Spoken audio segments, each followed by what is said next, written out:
بسم الله الرحمن الرحیم.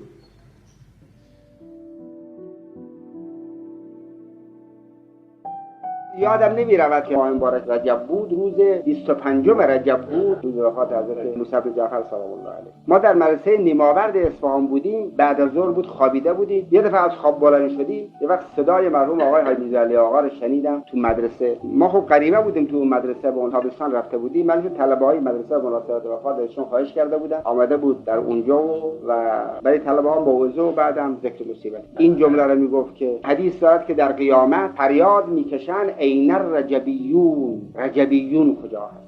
این مرد با همون آهنگی که داشت و با اون حالی که داشت، با اون روحی داشت، این تعبیر را اونجا کرد. اون وقتی که بیایند بگویند این رجبیون و ما شرمسار باشید در پیشگاه پروردگار، در ماه رجب هیچ چیزی نداشته باشی و اصلا جز در رجبیون شمرده نشوی، چه خواهیم بود؟ غرض این است این ماه آقا ماه استغفار است، ماه عبادت است، ماه روزه است و این سنت ها اصلا در میان ما به کلی داره فراموش می شود.